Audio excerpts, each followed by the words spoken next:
Jerónimo de Sousa, bem-vindo a este Sob Escuta especial. Estamos em plena segunda vaga.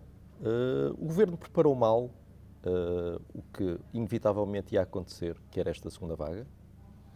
Bom, eu creio que este agravamento da situação preocupa-nos a todos em relação às medidas que o Governo tomou, particularmente em termos de questão do estado de emergência. Nós caracterizamos essas medidas como claramente excessivas e incapazes de dar resposta àquilo que é a questão de fundo, que é as medidas necessárias, particularmente por parte do SNS, por parte da rede pública de saúde, encontrar, portanto, uma política de medidas com pedagogia, com aconselhamento, com sentido de responsabilização. Preferiu entrar por uma linha de um pouco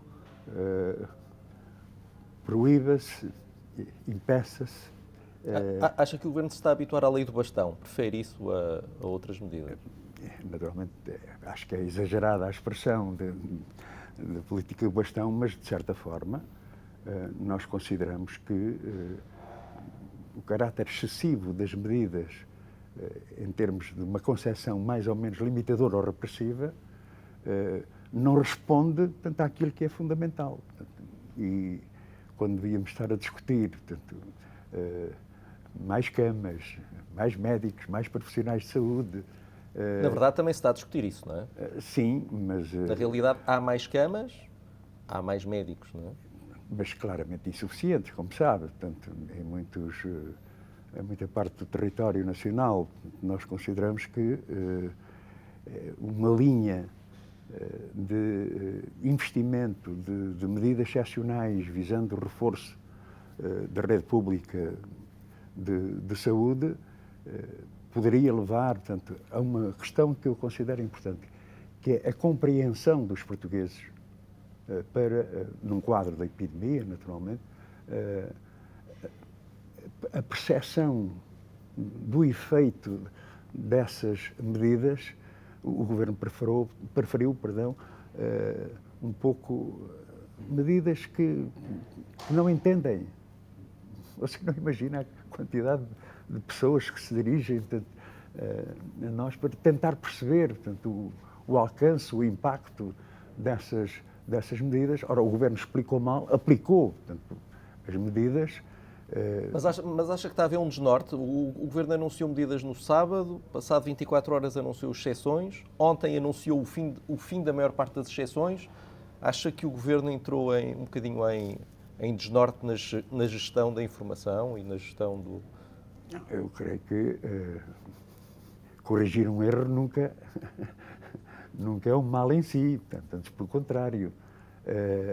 Só que durante a discussão, particularmente em relação ao estado de emergência, não atendeu, portanto, aquilo que eram preocupações e prioridades, corrigindo a mão em algumas matérias, mas não descansou os portugueses, porque eles continuam, portanto, num quadro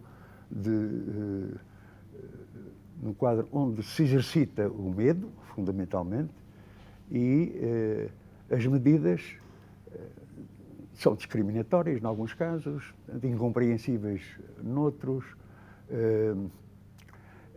Porque é que abre aqui e fecha acolá? Porque é que estes não têm o direito, enfim, a tratar da sua vida, do seu próprio negócio, enquanto que outros podem.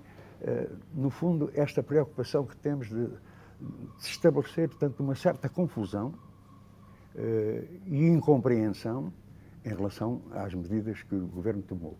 Como digo, o Governo está sempre a tempo de corrigir, portanto, eu acho que isso, como disse, não é um mal, portanto, é um bem. Encontrar as medidas de proteção, de responsabilidade individual, portanto, e coletiva, sem culpar as pessoas, sem culpar, portanto, por exemplo... O Governo tem tido essa tentação de culpar as pessoas pelo... Não, portanto, houve ensaios nesse sentido. Eu lembro-me, particularmente, em relação à juventude, enfim, as características que um jovem deve ter, portanto, da sua irreverência, do seu convívio social, houve tentativas claras de uma certa encontrar o culpado, portanto, e os culpados seriam os jovens. Agora, não acompanhamos de todo essa perspectiva, essa concepção. Politicamente, o culpado ou o responsável é sempre o Governo, é isso que está a dizer? Não, eu não estou a responsabilizar o Governo, enfim, por medidas que são necessárias.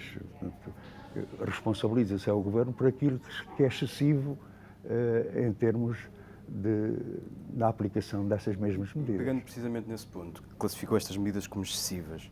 Portugal está com milhares de novos infectados, está com máximos de mortalidade e está a caminho de ficar sem camas nos cuidados intensivos. Se o PCP fosse o Governo, não haveria nenhum tipo de confinamento? Ou recolher obrigatório, neste caso? Nós falamos através do nosso próprio exemplo. Uma coisa que o meu partido assumiu e tomou foram as medidas de proteção, segurança sanitária, desde os seus centros de trabalho, enfim, na vivência, no cotidiano. Se entrar na Soeiro Pereira Gomes, por exemplo, encontrará, portanto,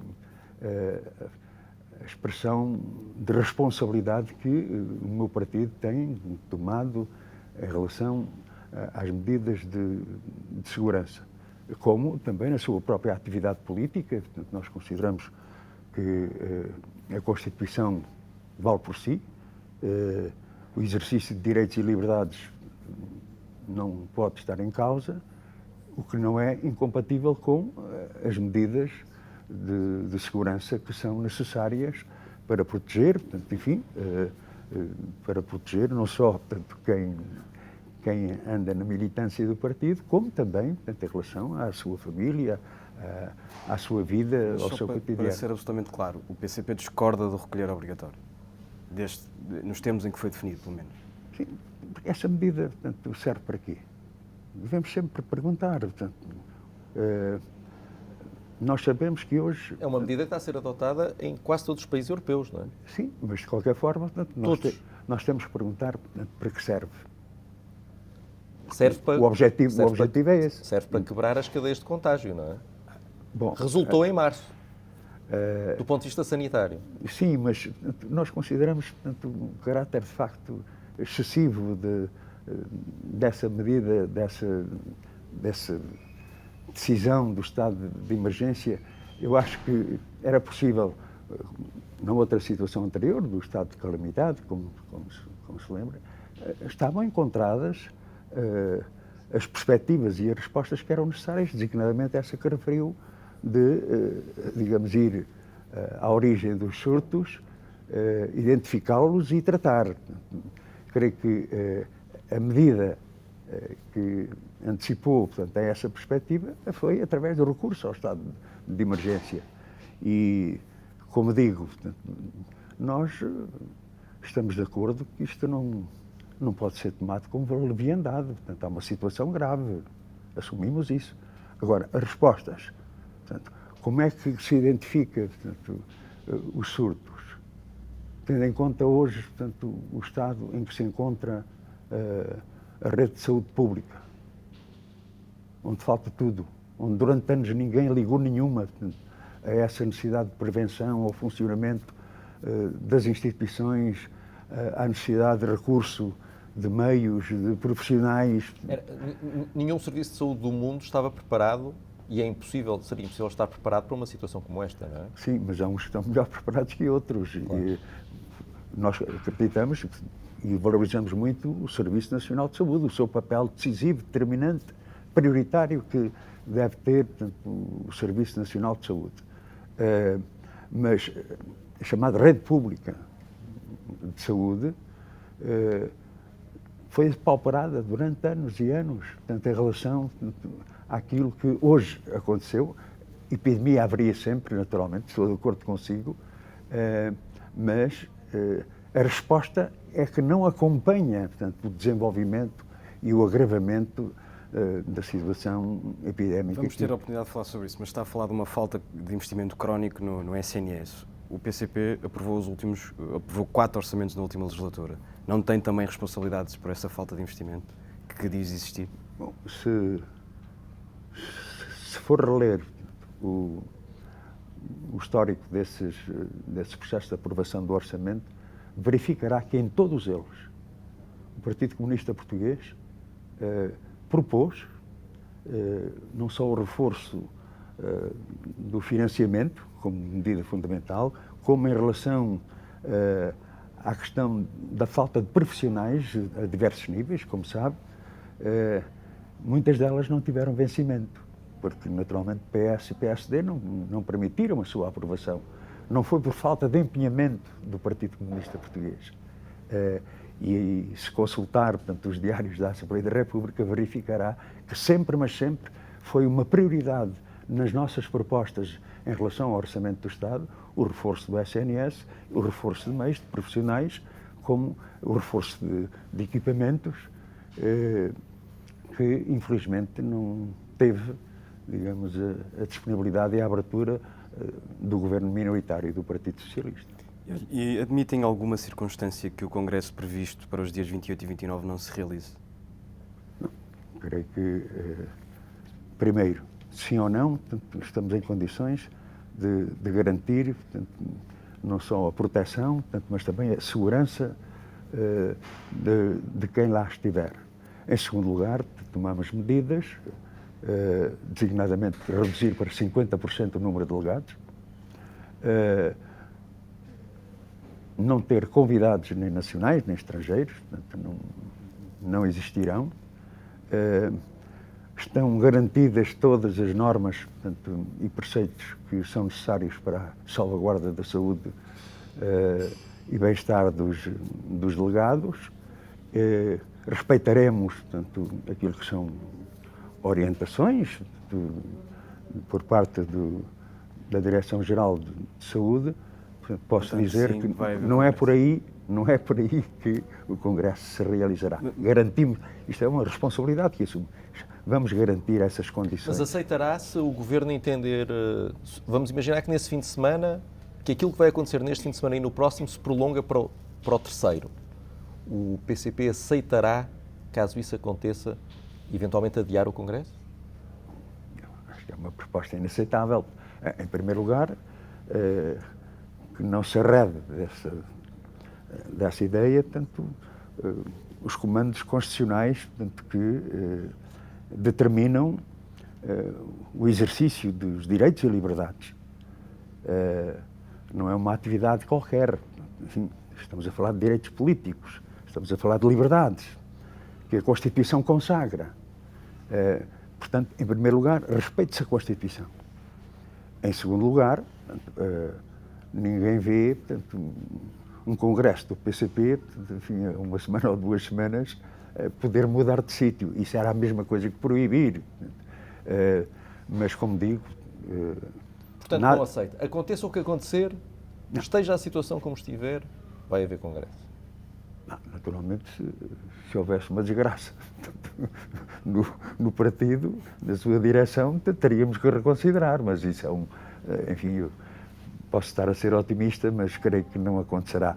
Portanto, daremos todas as garantias, como já demos, aliás, noutros momentos, como verificará em todas as nossas iniciativas presenciais, portanto, onde as pessoas participam, portanto, uma garantia que tem demonstrado serem, portanto, o sentido de responsabilidade que o nosso partido tem neste quadro. No início da nossa conversa falava de alguma incompreensão e alguma confusão entre as pessoas em relação a determinadas exceções. Está consciente que quer a Festa do Avante, quer este Congresso, vai provocar isso mesmo? As pessoas não compreendem porque é que não podem sair de casa e porque é que um partido pode reunir em Congresso. Está consciente desse risco, pelo menos? Aliás, eu acho interessante, primeiro, cria-se a mistificação. Particularmente por parte da comunicação social dominante, lança-se o medo exercita-se o temor e depois criam-se as condições para que a tal percepção e confusão das pessoas aconteça. Ora, naturalmente nós, percebendo a complexidade, portanto, e a sensibilidade que esta matéria tem que ter, deveriam já, nestes 2 processos que referiu, tirar de conclusões. Afinal, portanto, a festa do Avante demonstrou-se ser um lugar seguro e o que não foi dito, particularmente por todos. Lembro-me de 7 canais de televisão ao mesmo tempo, na abertura do horário das 8, tudo, digamos, a malhar na festa do Avante e, espanto dos espantos, afinal não aconteceu nada. Passado 2 dias da festa do Avante, nunca mais ninguém falou da festa do Avante. Porque assumimos o compromisso, garantimos a segurança, garantimos todas as condições para a participação na festa, como vamos garantir agora no Congresso. E foram muitas as pessoas que tinham essa percepção, que estavam, enfim, condicionados pela avalanche de notícias, de desgraças. Aliás, vale a pena, portanto, um dia fazer um pequeno dossiê sobre isso, e foram muitas as pessoas que, olha, afinal não aconteceu nada. Não é só pelas consequências, é também pelo sentimento de injustiça relativa. A questão é essa. Mas vamos lá ver.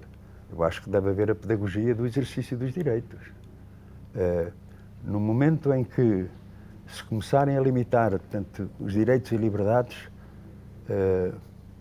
eu diria que saberemos como começaria, nunca saberíamos como é que acabaria. Portanto, eu creio que, nesse sentido, a valorização dos direitos individuais e coletivos que a nossa Constituição consagra devem ser o ponto de referência fundamental, o ponto incontornável no quadro de uma vivência democrática que temos no nosso país. Por falar em processos que não sabemos como é que acabam, falemos do orçamento. Em 4 meses o PCP foi do chumbo do orçamento suplementar, que era um instrumento de emergência e de resposta imediata à crise, à abstenção neste orçamento, pelo menos na votação na Generalidade. Como é que explica esta mudança de posição? Bom, em relação ao orçamento suplementar, há de reparar que a crítica contundente e o nosso posicionamento de voto resultava de uma proposta de documento que não respondia, portanto, às necessidades mais urgentes, mais imediatas que estavam colocadas ao nosso país. Nós não podíamos votar, portanto, um orçamento daquela natureza na medida em que... Mas sim, aquele instrumento o Governo ficaria descalço para responder à situação emergente. Sim, mas qual é a resposta? Qual é a resposta? Portanto, o orçamento suplementar está a demonstrar que deu cabal resposta aos problemas que estavam colocados? Não deu. E a vida está a demonstrá-lo. Em segundo lugar, quanto à posição, portanto, em relação a este orçamento de Estado, nós fomos claros, sempre consideramos que não é o nosso feitio desistir dos combates antes de os travar. Era uma proposta de orçamento que, naturalmente, numa apreciação global, não dava a resposta, portanto, aos problemas nacionais e consideramos que era preciso, portanto, que, existindo um processo de especialidade, procurar dar resposta a essa ausência de soluções para os problemas nacionais, porque a epidemia, portanto, é um problema sério, portanto,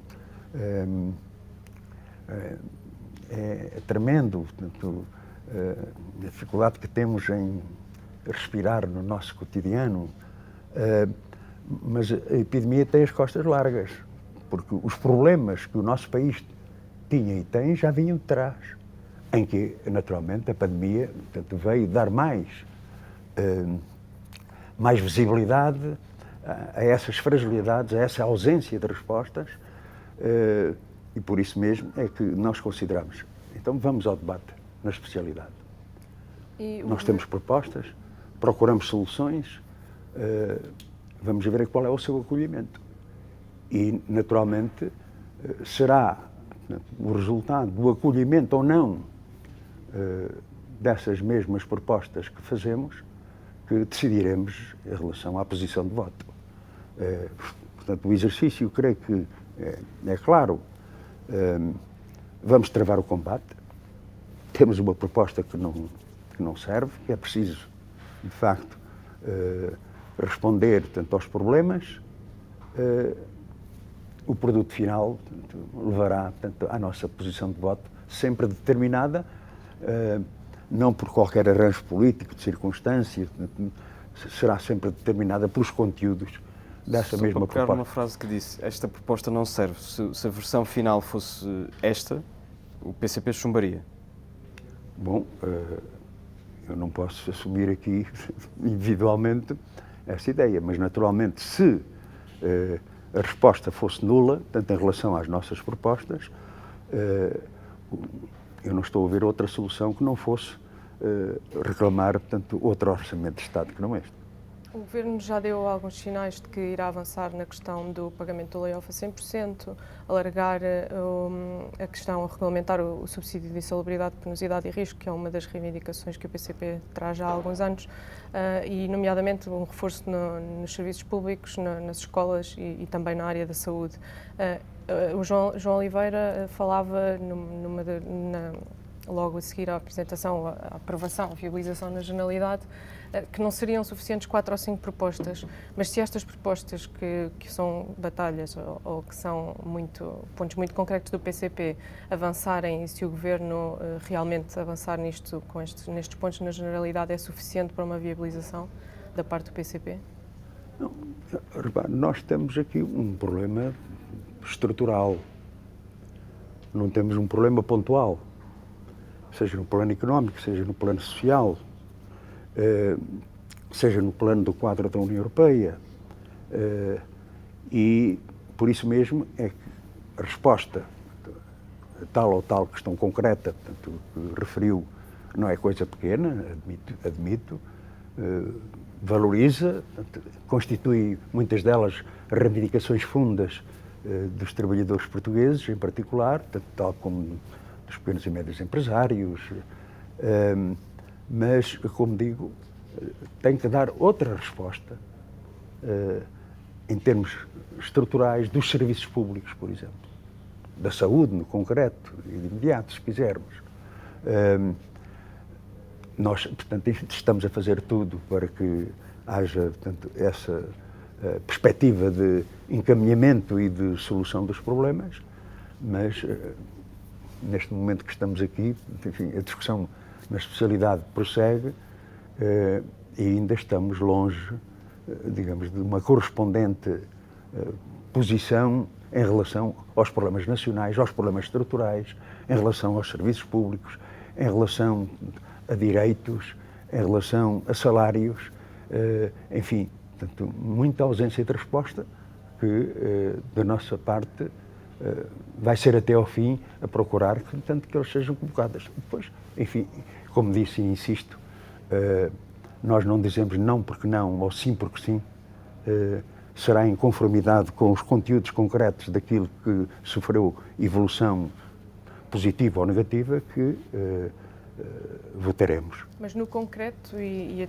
dizia que a discussão está a acontecer na especialidade, o que é necessário que conste em concreto neste orçamento do Estado para resolver esses tais problemas estruturais? Estamos a falar de um salário mínimo já nos 850 euros, de um compromisso mais alargado. Em concreto, o que é que o PCP está a discutir na especialidade neste momento? A questão do salário mínimo, portanto, é uma questão que não é orçamentável, né? Como sabe. Trata-se de um ato de decisão política por parte do Governo. Aquilo que foi anunciado é um avanço tímido, que precisava de uma outra consideração, portanto, e de uma outra elevação do salário mínimo nacional. Também fora do orçamento existe o problema da legislação laboral, que continua, portanto, enfim, a marcar muito das injustiças que hoje existem.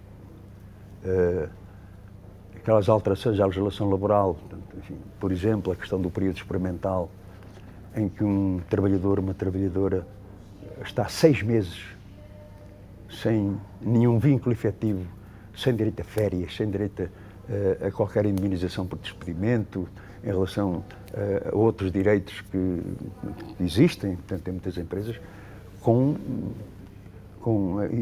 a epidemia, o que aconteceu foi serem despedidos sumariamente, sem receberem, portanto, um euro de qualquer indemnização ou direito. Esse é um exemplo concreto, como é, portanto, enfim, a questão da contratação coletiva e do tratamento mais favorável ao trabalhador, e por isso mesmo é que nós consideramos que essas medidas, portanto, que referiu, que integram, portanto, o património das nossas propostas dentro do orçamento ou fora do orçamento, continuam, de facto, a não ter resposta. Depois, uma grande indefinição. O barulho que fizeram, portanto, em relação à bazuca de euros que vinham, de milhões de euros que vinham para o nosso país. Qual é o ponto de situação? O que é que se sabe? Onde é que vai ser aplicado? A quem serve? A quem servirá? Não sabemos. Enfim, vamos ver se, mais uma vez, o PCP não tem razão de, quando existe tanta necessidade no plano social, portanto, e no plano económico, uma perspectiva de reforço do nosso aparelho produtivo, de criação de emprego, onde esse dinheiro, por exemplo, podia ser aplicado. Vamos ver. Mas é bom termos esse dinheiro, não é? A tal bazuca europeia. É porque o PC... Era o que faltava. É porque o PC está sempre a referir que a União Europeia não é a solução para a salvação do país e que o facto de pertencermos à União Europeia que é um problema, mas este dinheiro dá jeito, não é? Se nós não estivéssemos na União Europeia, isto era mais complicado, não era? Em relação às contas do deve e haver, portanto, da União Europeia, portanto, e das consequências de uma política monetária e do euro, haveremos com certeza de fazer as contas mais à frente. Agora, portanto, naturalmente, se há disponibilidade para, neste estado, nesta situação que vivemos, de haver a entrada de dinheiro, toda a gente estará de acordo. Mas nós, portanto, enfim, insistimos numa ideia. Está bem, o dinheiro vem.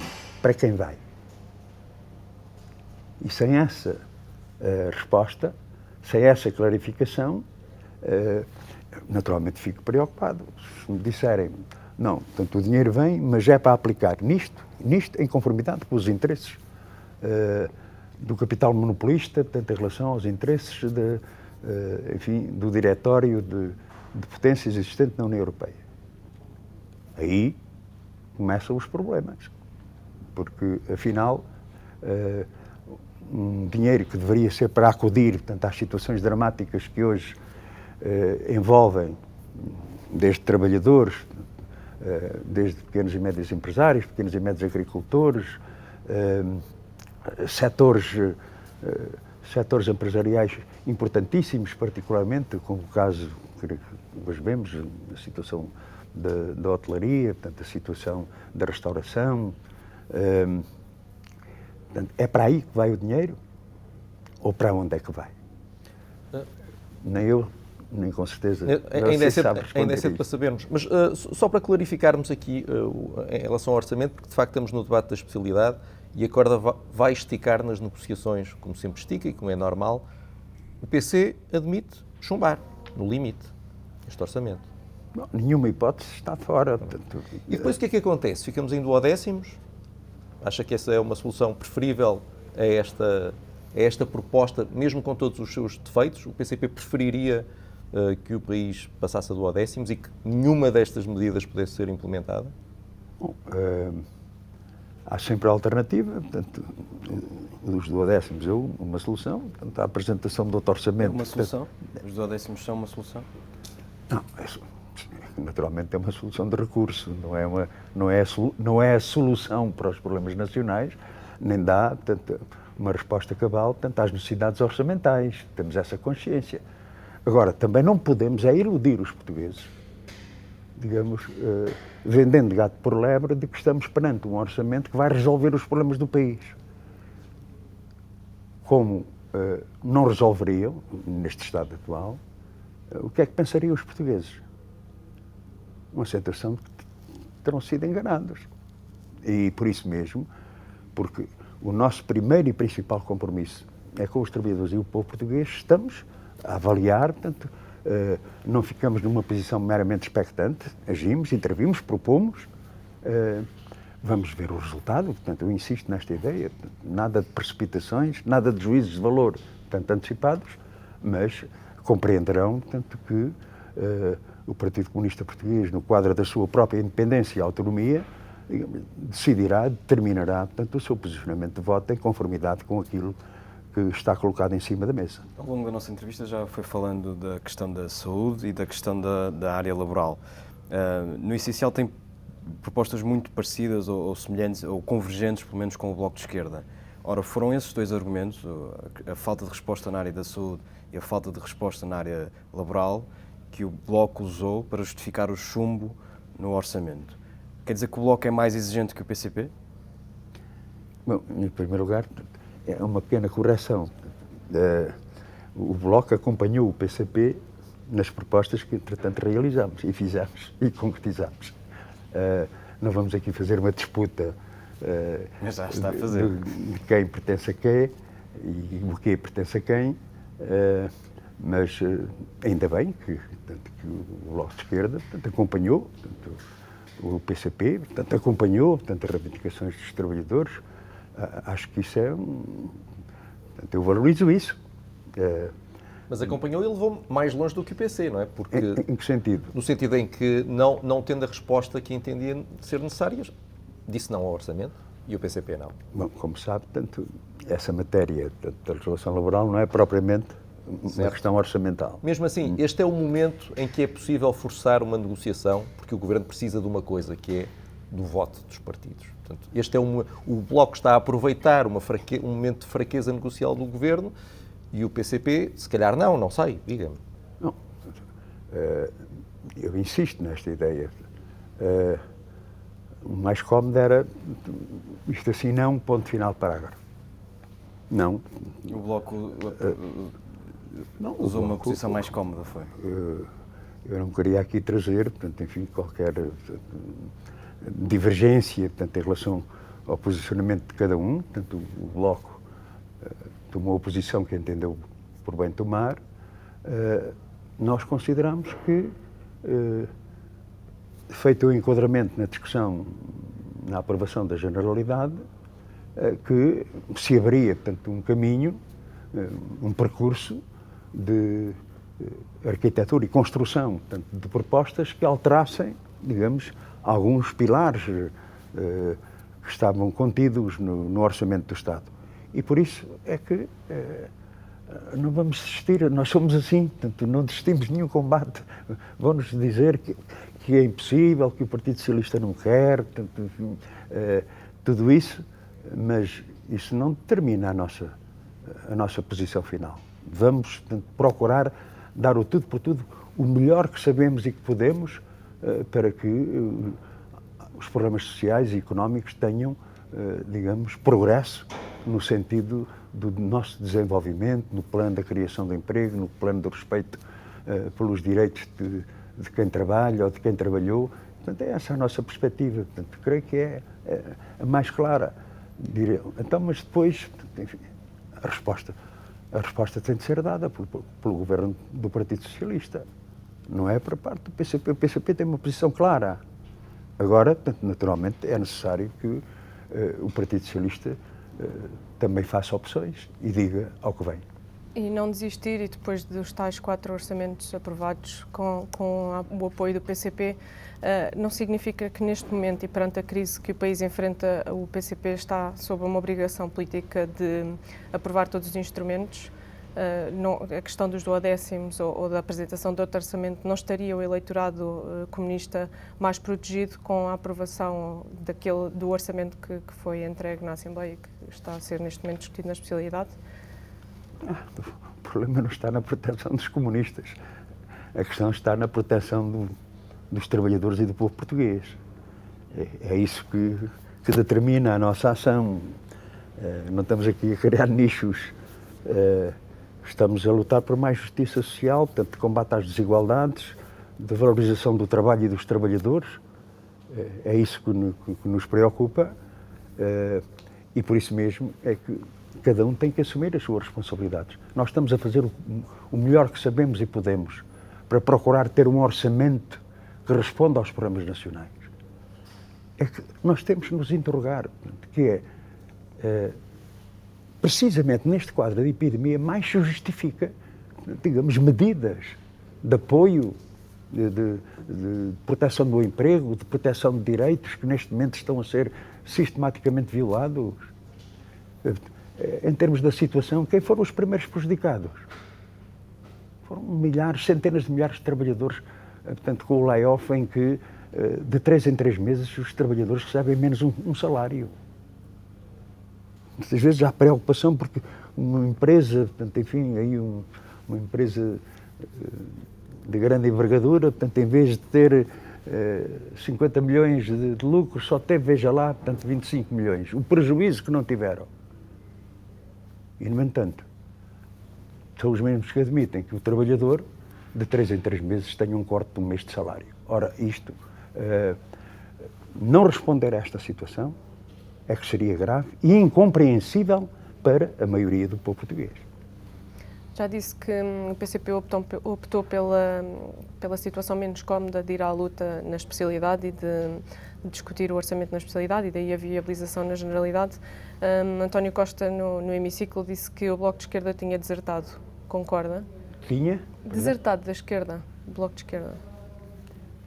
Não faço esse juízo de valor. Portanto, foi uma opção do Bloco de Esquerda recusar a oportunidade e a possibilidade de um debate na especialidade ter essas características de no concreto serem plasmadas medidas que, do nosso ponto de vista, podiam servir os interesses do povo e do país. O Bloco, portanto, fez a opção de voto. Portanto, eu acho que há que respeitar e tentar compreender. Não quer dizer é que a gente siga esse caminho, portanto, antes pelo contrário. Até ao último momento há sempre a possibilidade de avanços e é disso que estamos a tentar e a discutir. Mas, na realidade, a situação com que ficamos é a de que o PC é o único suporte que resta significativo para este governo. Não é? O PCP está agora nesta situação de ser o único apoio que resta.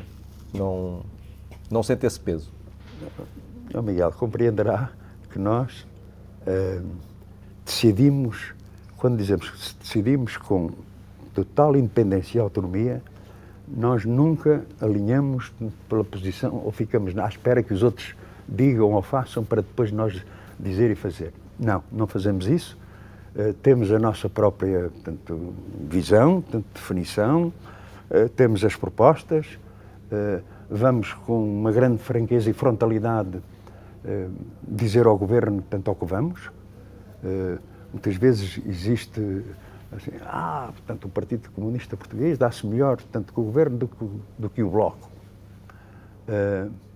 Não, o que o Governo tem que reconhecer é a frontalidade e a seriedade com que o Partido Comunista Português coloca as coisas, coloca as questões e coloca as propostas. E isso, portanto, no mínimo, merece respeito. Não temos, enfim, portanto, uma posição de catavento, portanto, definimos, portanto, objetivos, apresentamos, portanto, as nossas propostas e o resultado depois logo se verá. Mas esse respeito do Governo acontece devido ao nosso posicionamento frontal, claro, portanto, de uma só palavra. Por oposição ao não respeito que o Governo tem pelo Bloco? O Bloco não precisa nada, digamos, da promoção da minha parte. Portanto, também o Bloco, independente, de uma forma independente, decidirá, portanto, do seu posicionamento. Eu não gostaria, digamos, nem de dar conselhos ou desaconselhos. O Bloco determinará, portanto, a sua posição, que deve ser respeitada, naturalmente. Deixa-me só perguntar isto porque é importante. Se o PC, na análise que fizeram à versão final do orçamento, decidir pelo chumbo, o orçamento não passa e há uma crise política, o PCP está disponível para assumir essa responsabilidade, ou corresponsabilidade? Não, portanto, nós não estou a fazer nenhum desenho, portanto, como digo, a evolução, portanto, nestes próximos dias vai ser importante e eu não queria fazer juízo de valor já em relação a antecipar portanto, o resultado final.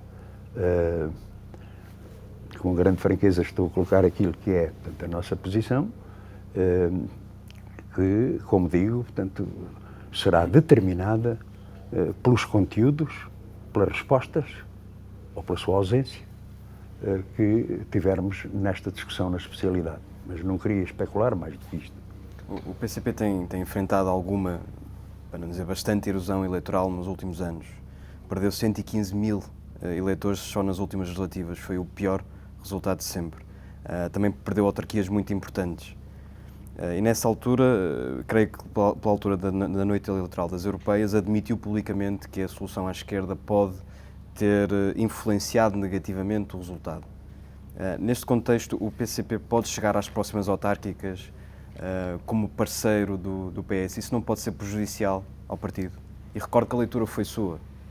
Bom, em primeiro lugar, portanto, essa referência não pode ser tomada isoladamente da posição de fundo que tomamos, da avaliação, da análise, portanto, que fizemos aos resultados eleitorais,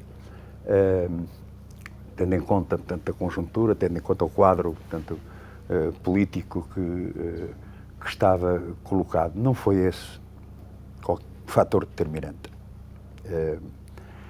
Depois, portanto, em termos de avaliação dos resultados eleitorais, nós podemos procurar, portanto, muitas explicações, mas há uma coisa que geralmente os analistas, o erro grosseiro que os analistas cometem é de que este PCP está a acabar. Alguns já dizem que acabou, enfim, negando todo o percurso histórico deste partido, em que conheceu derrotas, conheceu vitórias. Portanto, aliás, nós usamos uma expressão de que as vitórias não nos descansam, portanto, as derrotas não nos desanimam, e procuramos, enfim, manter a nossa ação, a nossa intervenção, o nosso papel. Mas a minha pergunta era muito concreta. O PCP vai chegar às autárquicas como o partido que ajudou a viabilizar à esquerda o Orçamento do Estado. Isso não pode prejudicar o partido nas eleições? Não, porque muitos fazem a apreciação de que o Partido Comunista Português teve um papel importante na reposição e conquista de direitos. Basta pensar em relação aos reformados e pensionistas, mesmo em relação aos direitos dos trabalhadores no plano dos seus salários. Essa avaliação não correu muito bem nas últimas legislativas, não é? Perdão? Essa avaliação não deu grandes frutos nas últimas eleições legislativas. Foi o pior resultado Sim, sempre. mas eu insisto nessa ideia. Portanto, não foi, portanto, o fator, portanto, determinante, portanto, que influenciou, portanto, e que determinou, portanto, o resultado. Houve, de facto, o recuo, mas sabe que num partido que faz agora 100 anos, toda a nossa experiência histórica, eu até lhe podia dizer, portanto, já agora aqui, acho interessante até, tendo em conta aqui o espaço do observador,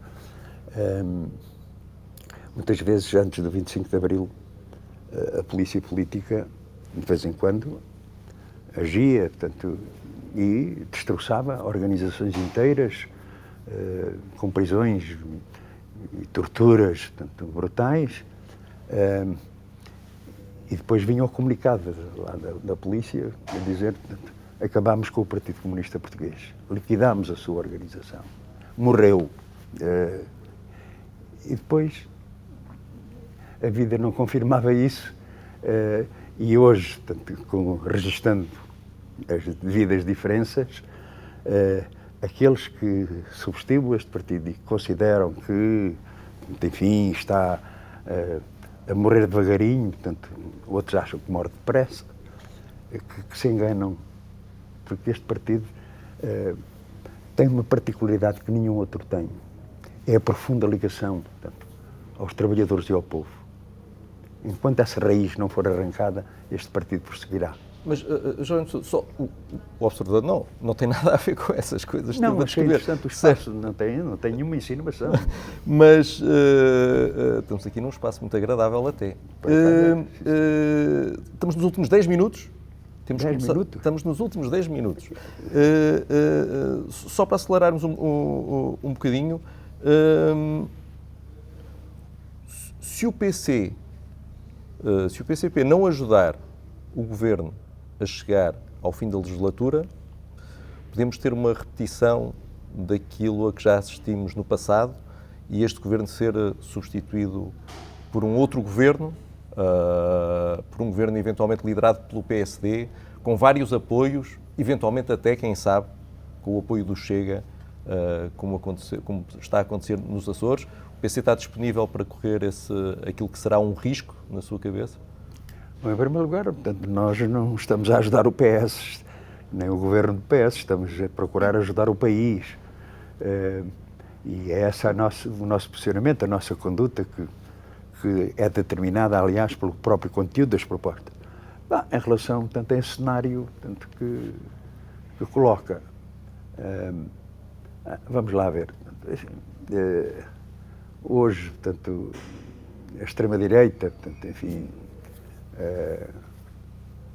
que se expressa particularmente na evolução do Chega, na nossa análise, o Chega, tal como a Iniciativa Liberal, são dois sucedâneos, particularmente do PSD e do CDS. Aliás, como acontece um pouco por toda a Europa, portanto, em que os partidos ditos tradicionais têm sofrido, portanto, uma erosão e de onde emerge, portanto, particularmente as forças de extrema-direita. Portanto, eu diria que, pensando, por exemplo, na questão dos Açores, portanto, ou nesse cenário, que naturalmente o Chega, e vai perdoar uma expressão, volta à barriga da mãe. Ou seja, portanto, está a haver um processo de reconfiguração, portanto, a rearrumação de forças. Estes sucedâneos, portanto, enfim, têm vindo a aproveitar, portanto, os problemas reais, né? Têm procurado, portanto, de uma forma meramente proclamatória, portanto, enfim, sei lá, portanto, lá o dirigente do Chega, ou o deputado do Chega, diz: isto é uma vergonha, é uma vergonha. E depois o homem fala bem, pá, disse ali umas coisas, portanto, porque isto é tudo uma vergonha. Isto é para demonstrar, portanto, o caráter básico, mas diz isto para esconder a sua agenda. Vamos ver, portanto, a evolução, portanto, eu creio que nos Açores aquilo, portanto, as coisas vão de clarificar-se. Mas quando, da parte desse entendimento do PSD com o Chega, em que se coloca a questão de uma medida de insensibilidade, portanto, social, que é o apoio social que existe nos Açores, em que há pobres que precisam de facto dessa ajuda, dessa contribuição do Governo Regional. A proposta é acabar com esse apoio social, aumentando a pobreza nos Açores. Depois, portanto, uma proposta já mais substancial, que é arrasar, portanto, o setor empresarial regional para, portanto, a privatização. Medidas que, acompanhadas, portanto, da redução de deputados que existe, nós consideramos que isto não é boa notícia. E em relação aqui, no plano nacional, enfim, não quero fazer desenhos antecipados, mas importaria era que o PSD se assumisse claramente, portanto, enfim, que encontrou ali, não é uma companhia, portanto, é um sucedâneo, portanto, enfim, desse novo partido, e por isso mesmo as notícias não são boas, mas eu estou em crer que o povo português terá a clarividência necessária para garantir que o futuro é de progresso, de melhores condições de vida, de afirmação da nossa soberania, de pôr este país a produzir, ou seja, de encontrar as soluções que o país necessita e não o regresso a um passado que nós achamos que não deveria ser repetível. Mas o PSD tem sido alvo de críticas e vai-se defendendo com o argumento de que o seu acordo com o Chega é semelhante aos acordos que o PS fez com o PCP, um partido acusado de ser de extrema-esquerda, radical e incapaz de se demarcar da ditadura da Coreia do Norte, por exemplo. O PSD tem usado esse argumento. Bom, em relação a essa cartilha, eu creio que é importante aqui fazer uma clarificação. Isto em termos institucionais pode ser parecido, mas em termos de conteúdos e para que é que foram os entendimentos, aí é que residem as diferenças. É que o governo PS, minoritário, resultou de uma situação concreta, mas acompanhada de uma outra ideia, de que era preciso repor e conquistar direitos que tinham sido liquidados por quatro anos de governação do PSD-CDS, que puseram este país a ferro e fogo, com situações dramáticas, semana sim, semana não. Portanto, era um corte no salário, nas reformas, portanto, nos direitos. E foi esse governo PS minoritário e os seus, portanto, orçamentos, onde demos uma contribuição positiva, que levou a avanços, que levou a progresso, que levou à diminuição do desemprego. E por isso mesmo, essa é uma diferença abissal. Enquanto que, nesta nova fase da vida política nacional, se procurou, sempre geralmente de forma insuficiente, tenho essa consciência, mas avançou-se. E aquilo, portanto, que está em cima da mesa é uma solução política para retroceder, para pôr em causa direitos fundamentais, para pôr em causa a própria Constituição da República Portuguesa, como está, portanto, inscrito na perspectiva do entendimento entre o Chega e o PSD. Portanto, eu creio que esta diferença abissal é que deveria ser registada e não apenas a comparação em termos de coligações, de entendimentos que possam existir, porque aquilo ao que vêm é totalmente diferente daquilo que começou a ser, portanto, estabelecido em 2015. Esta é a diferença abissal. Deixe-me só, e porque temos 5 minutos para o final, estamos a 2 semanas do Congresso do PCP, onde a questão da liderança continua a ser colocada. Quais são as suas prioridades para um próximo mandato como secretário-geral do PCP? Eu não gosto da palavra mandato, portanto, não se trata de um mandato. Em relação à matéria do secretário-geral, dizer aqui, portanto, ao observador, que nós fizemos um processo de auscultação muito largo, portanto, em relação a todos os membros do Comitê Central, que, enfim, opinaram, portanto, sobre a questão do secretário-geral. Em segundo lugar, como sabe, o secretário-geral no Partido Comunista Português não é um órgão. Portanto, insere-se na direção, no coletivo de direção, e é eleito pelo Comitê Central, que por sua vez é eleito no Congresso. Isto dá trabalho, portanto, em relação, por exemplo, às teses, os meus camaradas que têm essa responsabilidade estão a lidar com centenas e centenas e centenas de propostas que vieram do militante, das organizações de partido, um processo de discussão, portanto, muito, muito interessante e, naturalmente, o Comitê Central eleito em Congresso vai eleger, portanto, o secretário-geral. Mas a 2 semanas do Congresso ainda não está decidido. Posso adiantar aquilo que sempre adiantei, é que não vai ser um problema no Congresso do partido. portanto, vai continuar no cargo, não é? Acho que já deu para perceber que vai continuar. A percepção é sua. Admite que agora surge alguém de quem nunca se falou, de repente, das brumas, vem alguém para o substituir. Não é expectável, pois não? Não. O meu partido nunca é, digamos, prisioneiro de soluções únicas. Claro, mas enfim, mas tudo indica... Não há razão para termos aqui um suspense em relação a isto, não é? Não, portanto, repare, o Comitê Central vai decidir. E caso o escolha, admite levar vai manter-se até ao final do próximo mandato, para usar a expressão de que não gosta, ou admite não ficar até ao fim? O que é que... Já está.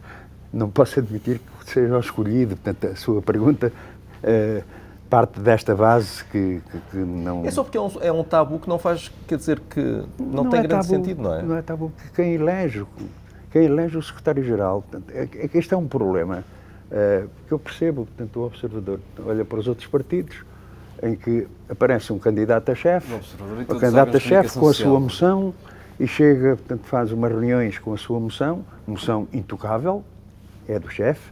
O chefe, portanto, chega ao Congresso, apresenta a moção que ninguém pode alterar e é eleito, portanto, presidente ou secretário-geral. Nós não funcionamos assim. Portanto, e assim essa eleição é à porta aberta. Há todo um processo natural, respeitando a lei, portanto, enfim, o Comitê Central é eleito por voto secreto, como sabem,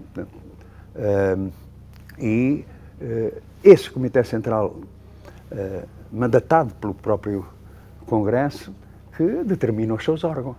Estamos a falar do Secretário-Geral, não é órgão. O Secretário-Geral integra, portanto, o Secretariado e a Comissão Política. Mas é esse Comitê Central que, na noite do Congresso, vai, digamos, eleger, portanto, os organismos executivos e o Secretário-Geral. Entendido.